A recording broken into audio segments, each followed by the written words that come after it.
Welcome back to the channel, everyone, and with much excitement I can say that the engine is now running.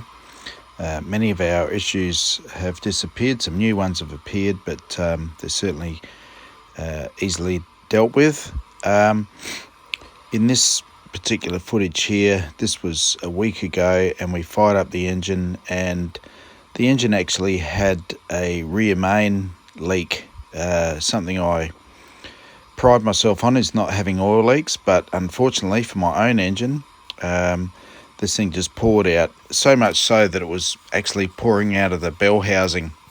So between that Thursday and Thursday just gone, we removed the engine, put it on a stand, basically turned it upside down, and were able to fit a rear main seal to the engine. And I was unaware of all the engines I've done.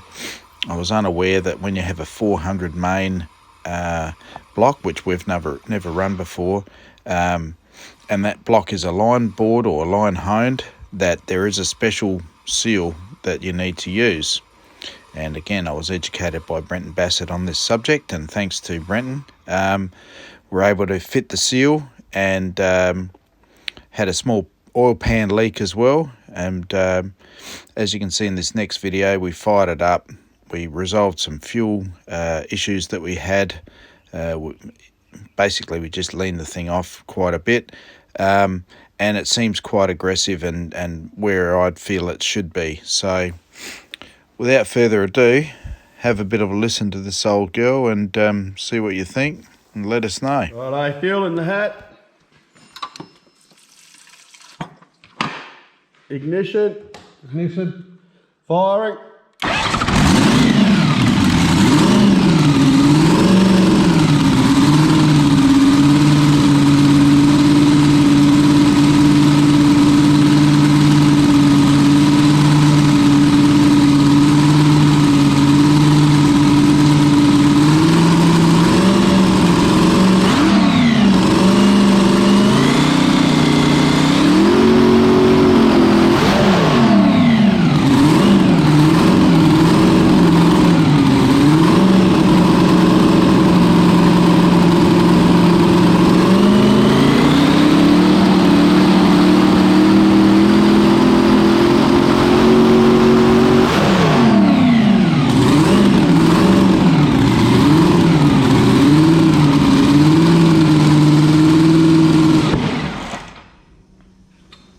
Sounded more gooder. Bit angry. Noticeably different. Yeah. Did you hear how quickly it ran down when I cut the fuel? Did it?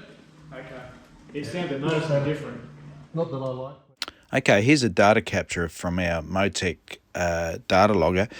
And before we address that oil pressure number there, I'd just like to say this thing is aggressive, man.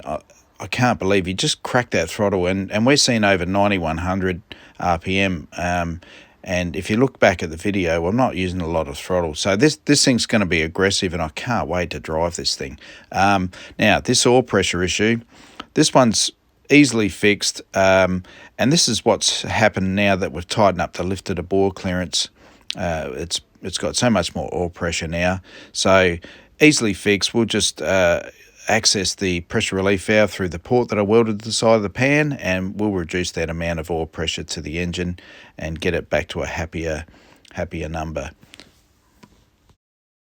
Now, with the engine at a point where we're happy, we can move on to some of this other stuff. And here you see some new wing struts that we've had to make as we damaged one of the old ones.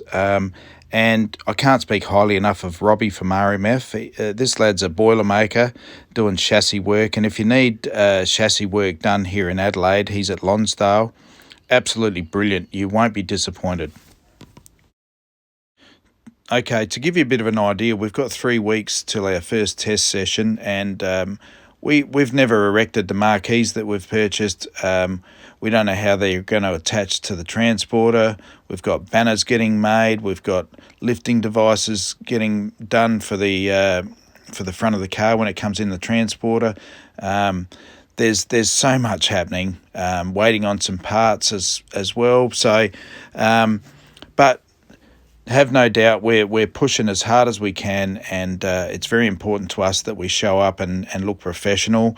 You can't go to a track like what we've had given to us here in Adelaide and look anything other than professional. I think they've set the bar quite high, so I hope all the teams out there take that on board and really put on a good show on and off the track for the fans.